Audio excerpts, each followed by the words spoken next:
இப்போ இந்த மாதத்தில் அதாவது சுக்கிர பகவான் உங்களுடைய ராசிக்கு அதிபதி சுக்கிர பகவான் உங்கள் ராசியிலேயே உட்கார்ந்துருக்கக்கூடிய ஒரு தருணம் ஒரு அற்புதமான ஒரு தருணம். ஏன்னா சுக்கிர பகவான் பொறுத்த வரைக்கும் ஒரு ரவுண்டு வர்றதுக்கு ஒரு வருஷம் ஆகும். அப்போ இன்றைக்கி சுக்கிர பகவான் உங்கள் ராசிக்கு அதிபதி சுக்கிரன் உங்கள் ராசியிலேயே உட்காந்துருக்கிறது 14 தேதி வரைக்கும் ஒரு அற்புதமான வாய்ப்பு. நிறைய பேர் வண்டி வாங்கணும், காரு வாங்கணும், மாற்றணும், இடம் வாங்கணும், வீடு கட்டணும், ஆல்ட்ரேஷன் பண்ணணும், புதுப்பிக்கணும், தொழிலில் சாதிக்கணும், கலைத்துறையில் சாதிக்கணும், வெளிநாடு போகணும், இந்த மாதிரி முயற்சி எடுக்கிறவங்களுக்கு இந்த 14 தேதிக்குள்ளார சுக்கிரன் தன் சொந்த வீட்டிலேயே இருக்கும்போது ஒரு அற்புதமான ஒரு வாய்ப்பை அமையப்போகுது. சரிங்களா? அதுபோக இந்த மாதன்றது 2 பௌர்ணமி வருது. 1ஆம் தேதியும் பௌர்ணமி, 31ஆம் தேதியும் பௌர்ணமி.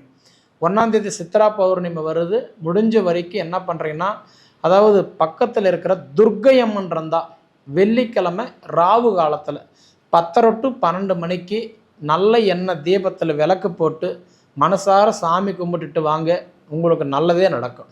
சரிங்களா?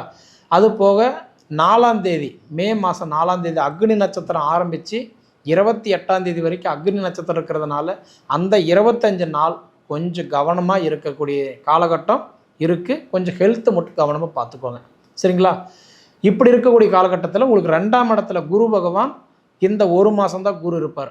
அடுத்தது ஜூன் மாதம் 1ஆம் தேதி 2ஆம் இடத்துலேருந்து 3ஆம் இடத்துக்கு குரு மாறிடுவார். அதுக்கு முன்னாடி நீங்கள் ஏதாவது இண்டிவிஜுவலான கேள்விகள் ஏதாவது இருந்ததுன்னா எதிர்பார்த்தீங்கன்னா உங்களோட சுய ஜாதகத்தை பார்த்து என்ன பண்ணலாம் என்ன பண்ணக்கூடாது தெரிஞ்சுக்கிட்டு பண்ணுங்கள். அது உங்களுக்கு வெற்றி கொடுக்கும். நன்றிங்க.